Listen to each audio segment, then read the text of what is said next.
Hello friends, कैसे हैं आप लोग।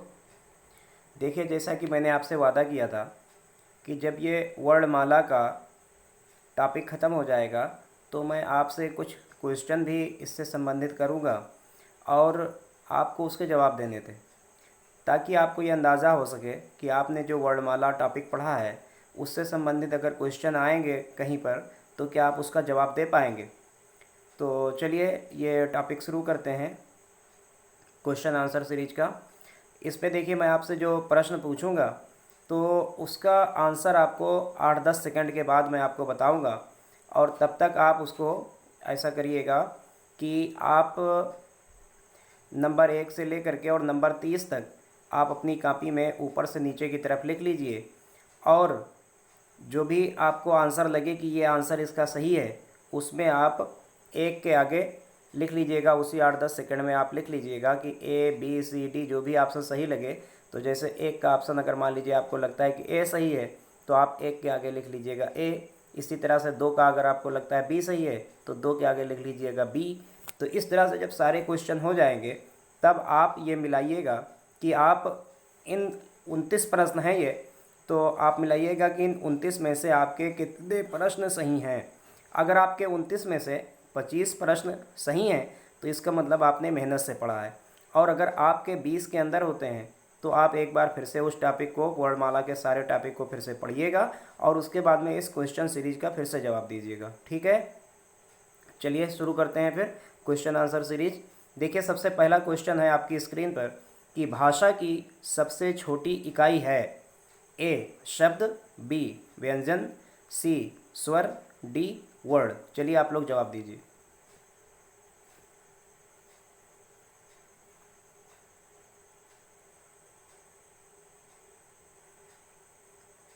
चलिए, इसका जवाब है वर्ड। चलते हैं हम अगले प्रश्न की तरफ।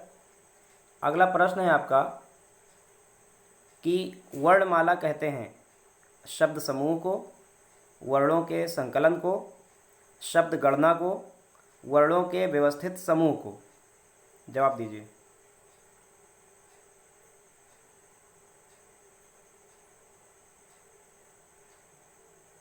इसका आंसर सही है डी, वर्णों के व्यवस्थित समूह को वर्णमाला कहते हैं। देखिए, अगर आपको ये लगता है कि आप आंसर इतनी जल्दी नहीं सोच पाते हैं तो आप वीडियो को पुश कर लिया करिए और उसके बाद में आप आंसर सोच करके आप अलग लिख लीजिए और उसके बाद में फिर आगे बढ़ाइए। अगर मैं ज़्यादा समय दूंगा तो वीडियो बहुत लंबी हो जाएगी और दिक्कत हो जाएगी अपलोड होने में। ठीक है, चलिए अगला प्रश्न। अगला प्रश्न आपके सामने है कि निम्न में से कंठ ध्वनियाँ कौन सी हैं। देखिए, ये रेलवे 1997 में क्वेश्चन पूछा गया है, तो इसका आंसर आप देख लीजिए।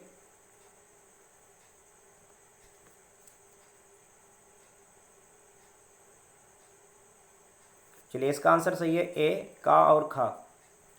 अगला क्वेश्चन है कि स्थान के आधार पर बताइए कि मूर्धन्य व्यंजन कौन से हैं।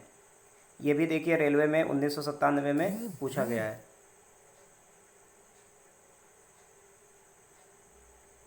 इसका सही आंसर है सी, डा और ढा। अगला क्वेश्चन है निम्न में से अल्पप्राण वर्ण कौन से हैं। याद करिए कि मैंने आपको कौन से बताए थे, ये भी रेलवे में पूछा गया है क्वेश्चन।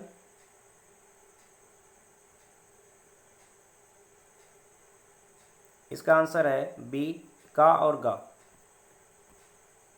अगला क्वेश्चन है निम्न में से नासिक व्यंजन कौन सा है। शा, या, गा, जा।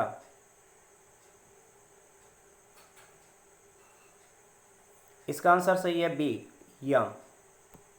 अगला क्वेश्चन है हिंदी वर्णमाला में अयोगवाह वर्ण कौन से हैं। आंसर है इसका डी, अंग और आ।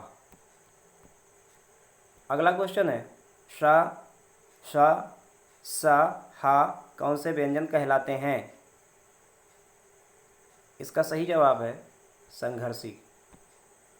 अगला क्वेश्चन हिंदी में मूलतः वर्णों की संख्या कितनी है। 50, 51, 52, 53। ये बैंक परीक्षा में पूछा गया है, देखिएगा। इसका सही आंसर है सी 52। अगला क्वेश्चन है कि छा ध्वनि किसके अंतर्गत आती है, मूल स्वर के, घोष वर्ण के, संयुक्त वर्ण के या फिर तालव्य के। ये भी बैंक परीक्षा में पूछा गया है।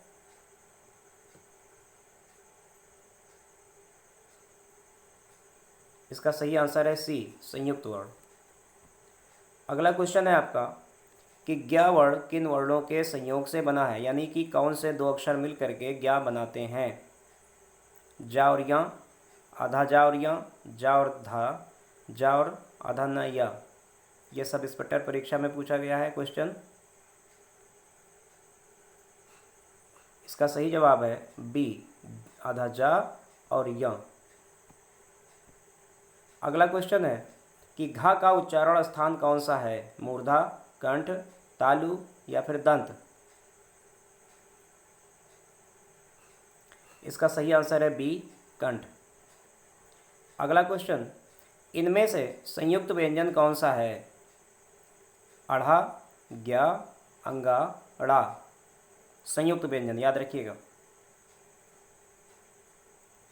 तो इसका सही जवाब है बी ज्ञा।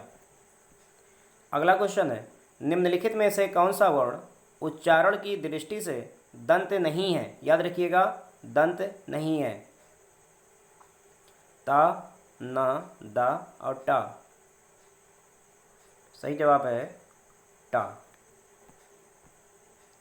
अगला क्वेश्चन, छा वर्ण किसके योग से बना है, आधा का और शा, आधा का और चा, आधा का और छा, आधा का और शा।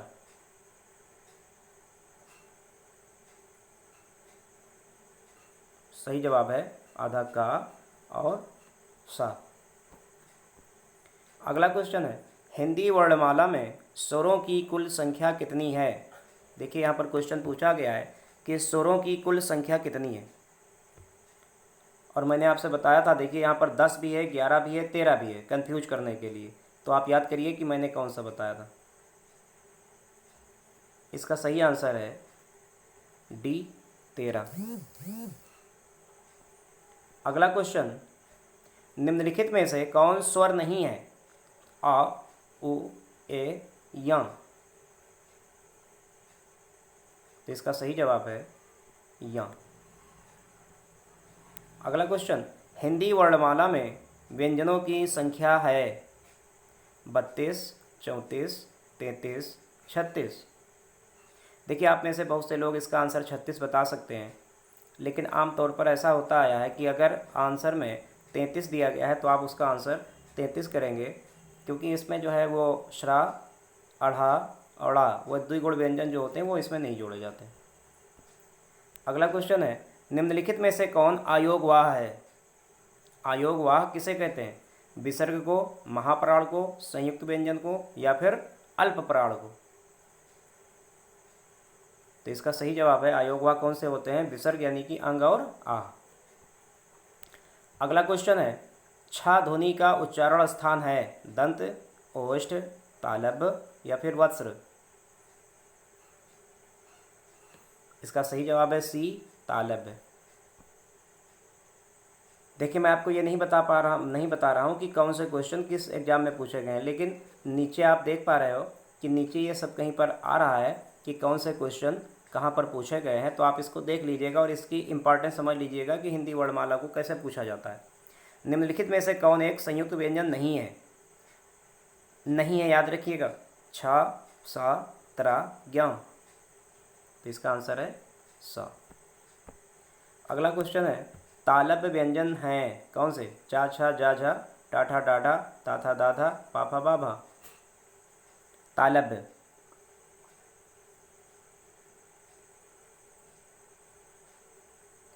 सही आंसर है ए चा और यानी चा वर्ग।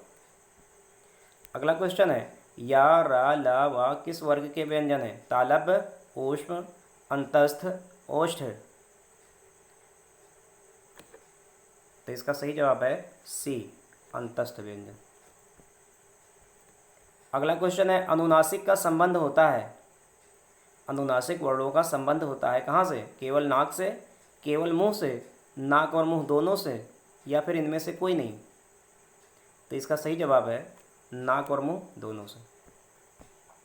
अगला क्वेश्चन है, अनुनासिक व्यंजन कौन से होते हैं?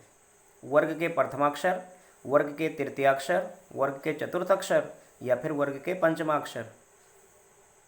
तो सही जवाब है इसका वर्ग के पंचमाक्षर। कौन से? कचड़ तब के सबसे आखिरी अक्षर।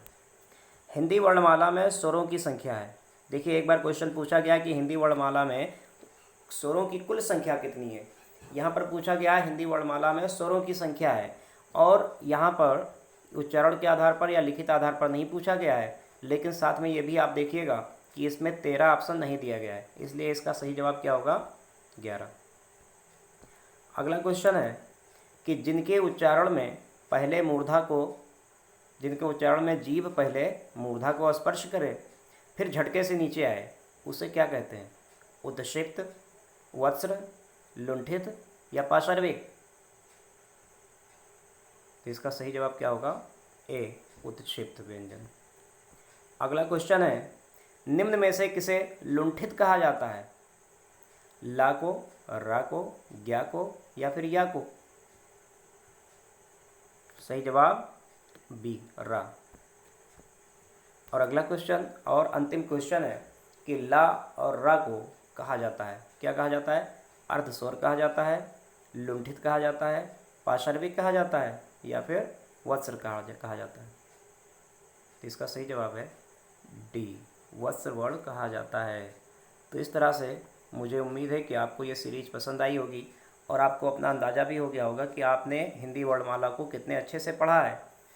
तो इस तरह से अगर आपको ये वीडियो पसंद आई है तो आप क्या करेंगे? वीडियो को लाइक करिए, चैनल को सब्सक्राइब कीजिए और दूसरों को भी शेयर करिए ताकि वो भी इस शिक्षा का मज़ा ले सकें, और साथ में कमेंट भी करिएगा कि आपको ये वीडियो कैसी लगी। ठीक है, घंटी वाले बटन को नहीं दबाया है तो दबा दीजिएगा ताकि आपको समय से वीडियो की नोटिफिकेशन मिलती रहे। ठीक है, चलते हैं, गुड बाय।